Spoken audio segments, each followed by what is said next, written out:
Hola Mina! Video kali ini adalah alur cerita anime One Punch Man Season 4 episode 91.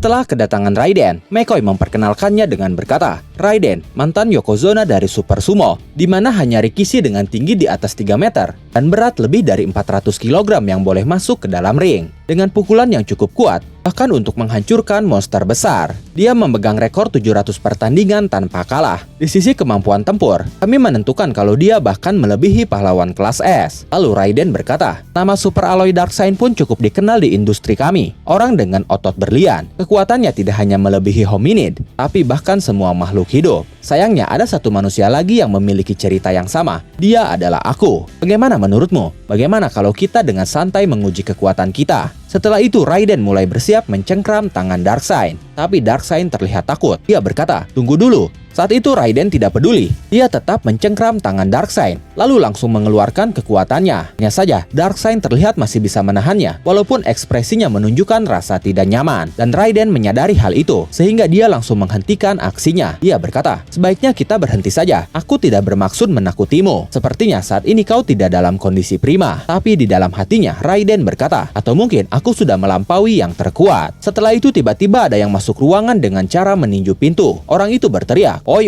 boleh kami ikut juga? Tidak hanya satu orang, ada satu orang lagi yang ikut masuk di belakang orang itu. Setelah masuk dan melihat semuanya, orang itu berkata, ini adalah pemimpin kita bukan? Raiden menanggapinya dengan berkata, gerombolan yang ribut. Sementara McCoy langsung memperkenalkan orang itu dengan berkata, mereka adalah petarung dunia gelap yang juga kandidat Neo Leader, Mars Leo, juara provinsi Death Boxing, di mana petarung mengisi sarung tinjunya dengan pasir besi. Satunya lagi adalah Cyborg Fighter Koko dari Cyborg Fight, di mana petarung dengan tubuh yang dimodifikasi bertarung di dalam bunker perlindungan tua dengan taruhan besar. Dia terlalu kuat untuk dijadikan taruhan, jadi dia dilarang ikut lagi. Lalu McCoy berkata kepada Leo, kau tidak terima karena kau gagal di seleksi Neo Leader ya? Dengan berteriak, Leo berkata, tentu saja, ada banyak yang mau kukeluhkan dasar sialan. Kenapa hanya orang kaya, sosok religius, dan idol seperti itu yang mendapatkan posisi sebagai Neo Leader? Bagaimana bisa petarung kuat asli sepertiku hanya jadi salah satu dari banyak saja? Kau ingin aku menghajarmu ya? Sini ayo. Setelah itu Koko pun berkata, benar, aku tidak ingin mengikuti atasan yang lebih lemah dariku. Di medan tempur, kamilah yang lebih berperang. Kemudian Koko mengaktifkan mata palsunya dan langsung mengamati Wevi Gyaza. Lalu dia berkata di dalam hatinya, wanita ini, rasio modifikasi tubuhnya mencapai 71%. Mustahil. Bahkan Cyborg Fighter di Cyborg Fight hanya memiliki sekitar 39%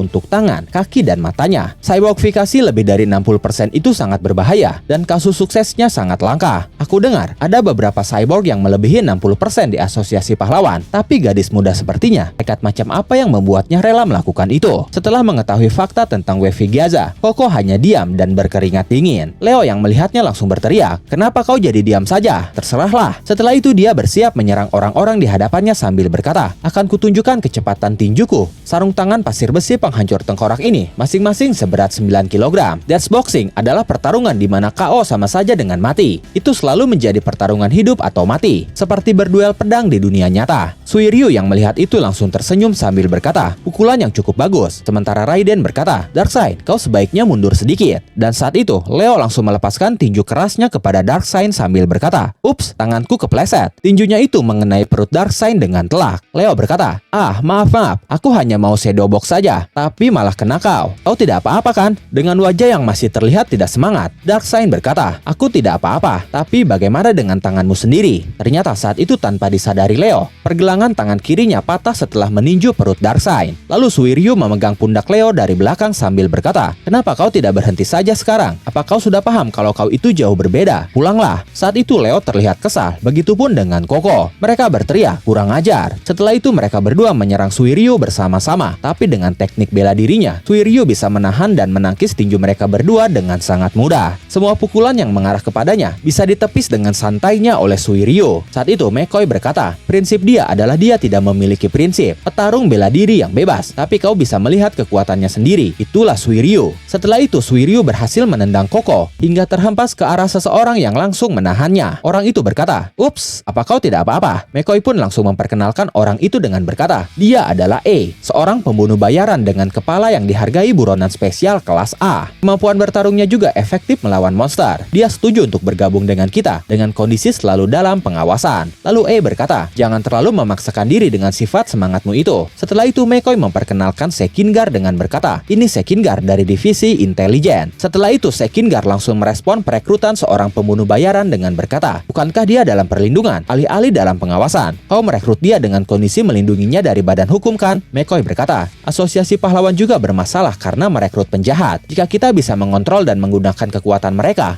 bisa jadi contoh baik yang bisa kita perlihatkan. Di kondisi sekarang ini, bukankah ini keputusan yang masuk akal? Setelah itu McCoy memperkenalkan Wild Emperor dengan berkata, dia adalah Wild Emperor, mantan pahlawan kelas S. Kami sangat bersyukur bocah jenius 10 tahun ini bergabung dengan kita. Kami berharap suatu hari dia akan jadi pemimpin dari Neo Heroes. Wild Emperor berkata, senang bertemu dengan kalian. Lalu mendengar ucapan McCoy sebelumnya, Ryumon langsung berkata, mengontrol dan menggunakan kami katamu? A pun tersenyum sinis sambil berkata, coba saja. Sementara Wild Emperor menanggapinya dengan santai sambil berkata, tentu, aku akan lakukan yang terbaik. Setelah itu terjadi percakapan internal antara Wild Emperor dengan Sekingar. Wild Emperor berkata, kita sudah berhasil mengetahui sumber pendanaan dari Neo Heroes. Lalu Sekingar berkata, seperti biasa, kau sangat cepat dalam bekerja. Wild Emperor berkata lagi, pencucian uang dari transaksi ilegal di organisasi kriminal. Sekingar berkata lagi, penggelapan pajak untuk orang-orang kaya dan pemimpin agama, eksperimen manusia pada pahlawan, dan memperjualbelikan hasilnya. Lalu Child Emperor berkata lagi, semuanya diperbolehkan, bahkan sepertinya organisasinya dibuat untuk melakukan hal-hal itu daripada melakukan tugas pahlawan. Sekingar berkata lagi, aku akan mencoba ke manajemen atas Neo melewati McCoy dan mencari tahu visi dan misi dari organisasinya. Kalau kita gabungkan informasi dan teori yang kau kumpulkan, kita seharusnya bisa melihat keadaannya lebih jelas. Kita mungkin juga bisa mengetahui rencana Neo terhadap asosiasi pahlawan. Setelah itu dengan senyap, tiba-tiba Darkseid menghampiri Wild Emperor lalu berkata, itu hebat, seperti yang diharapkan. Mereka punya harapan besar padamu Child Emperor. Ku juga akan melakukan yang terbaik sebagai pelatih. Saat itu Sekingar terlihat kaget karena Darkseid tiba-tiba muncul di saat dia dan Wild Emperor membicarakan tentang misi mereka. Wild Emperor sendiri berkata, sebuah kehormatan mendengar itu darimu Darkseid. Sementara Sekingar berkata, aku kaget. Aku tidak pernah menyangka pahlawan kelas S sepertimu mau pensiun begitu saja. Darkseid hanya tertawa kecil mendengarnya. Lalu dia berkata, orang yang tidak bersinar sepertiku tidak bisa dipandang sebagai pahlawan. Kemudian Metal Bat berkata, kau ini bicara apa? Lalu Sekingar berkata, ya menurutku penting juga bagi seseorang untuk memikirkan apa yang cocok bagi dirinya. Setelah itu Wild Emperor berkata, tapi apa bisa seseorang yang jadi pelatih karena kehilangan kepercayaan dirinya menuntun orang lain dengan pola pikir lemah seperti itu? Darkseid saat itu tidak bisa menjawab pertanyaan Wild Emperor. Dia hanya bisa diam dan berkeringat. Lalu McCoy berkata, tidak apa, detail kecil seperti itu tidak penting. Hanya menaruh pengumuman bahwa mantan kelas S menjadi pelatih kita saja cukup untuk menarik perhatian banyak orang. Metal Bat terlihat kesal saat itu. Dia langsung berteriak kepada Darkseid, semangatlah, badan besarmu jadi terlihat kecil. Aku bodoh dan tidak bisa menyampaikannya dengan baik. Tapi aku merasa kau yang sebenarnya memiliki aura yang bisa menenangkan orang lain. Karena itulah mereka akan mengikutimu. Itu tidak akan berubah. Mau kau jadi pahlawan ataupun pelatih kan? Darkseid saat itu masih tersenyum mendengarnya. Lalu Metal Bat menepuk tangannya sambil berkata, ya pokoknya kalau kau mau menantang diri dengan sesuatu yang baru, aku akan mendukungmu. Lakukan yang terbaik, oke Darkseid? Setelah mendengar itu, Darkseid justru terlihat cemas. Lalu tanpa menjawab ucapan Metal Bat, dia langsung pergi sambil berkata, permisi, ada panggilan alam. Melihat itu, Sekingar masih tidak bisa mempercayai Darkseid berubah seperti itu. Dia berkata, ini serius kan? Sementara Wild Emperor berkata, haruskah kita suruh Amaimax untuk membuatnya semangat lagi? Mendengar itu Metal Bat berkata, diamlah, ini hanya masalah semangat bertarung. Dia harus mengatasinya sendiri. Dan momen itu mengakhiri alur cerita One Punch Man Season 4 episode 91.